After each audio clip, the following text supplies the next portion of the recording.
One thing you should know about who we are is that we give away 100% of what we collect once a month to a group in town who exemplifies our values in the world and has a connection to our church. And this is most certainly the case with the Texas Conservation Alliance, which has a history with our own members, which you will, I hope, hear about in just a moment. And so I will invite Mac Turner to come up and tell us a little bit about TCA and how we can help.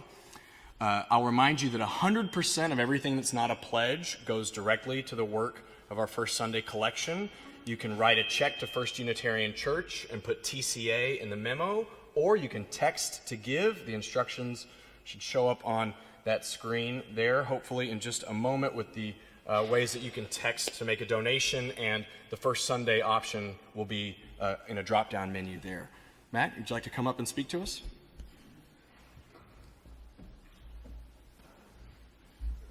Thank you, Reverend White. Before I get started, my name is Mac Turner. I'm the volunteer chairman of Texas Conservation Alliance. And before I get started, I want to ask everyone to be sure to register to vote. Roland Gary is back in the back. He's got a table to do that, so everyone please do that. Texas Conservation Alliance was formed over 45 years ago by Ned and Genie Fritz. Has anyone ever heard of Ned and Genie Fritz? Thank you very much.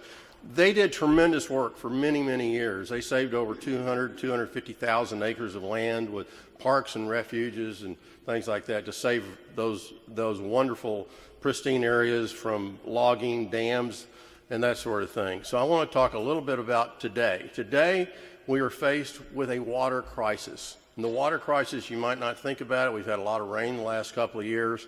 But what's happening right now, as we all know, is climate change. Climate change is projected to increase droughts in this area of the country severely over the next 50 years. Also in the next 50 years, the population of Dallas and Fort Worth is scheduled to double. Right now it's about 7 million people, so we'll be thinking about 14 million people in 50 years.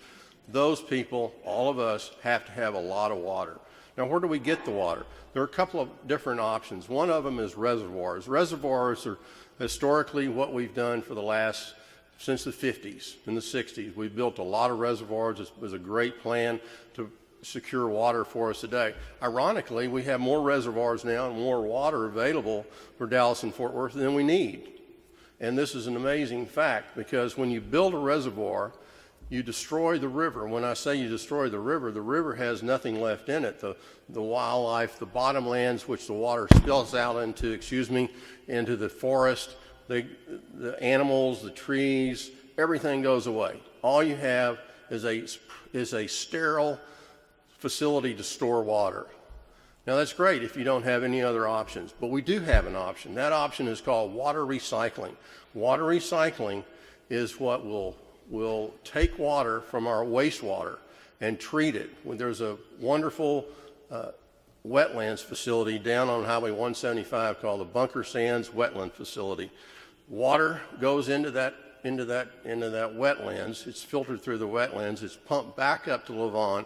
Lavon, then the water is clean, come back into our drinking water. So this is one form of water recycling. Another form of water recycling is multiple barrier filtration, reverse osmosis. The same filters that when you drink bottled water, it has the same filtration techniques that you would use to recycle water from wastewater, except it would be multiple barriers, be 5, 6, 7 barriers instead of just 1 or 2. So it's a wonderful way to do this. Now let me give you a perspective. There's a reservoir being built, scheduled to be built, proposed to be built. We're doing our best to stop it.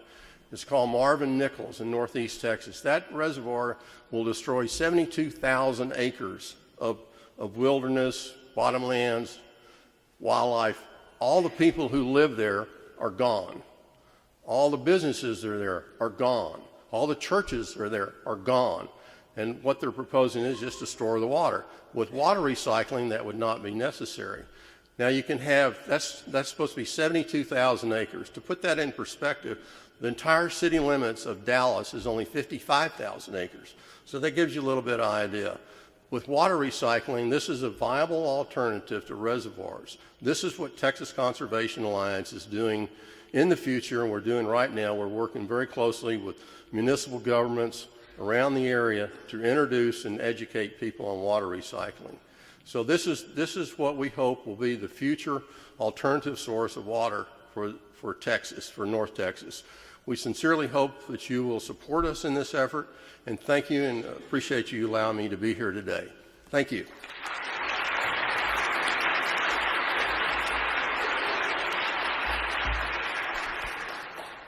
Genie Fritz is here sitting up at the front of the church today, and while she might not admit it to you if you spoke to her, she and her husband Ned, like Max said, saved hundreds of thousands of acres of natural land here in Texas. There are species of plants and animals that are around today in our state because of Ned and Genie and the work of the Texas Conservation Alliance. So I will invite you to give generously. Remember, 100% of everything you give today that's not a pledge goes directly to the environmental work of TCA. We have been greatly blessed. Let us give generously so that others might be blessed by the work of our church. The morning offering will be given and received.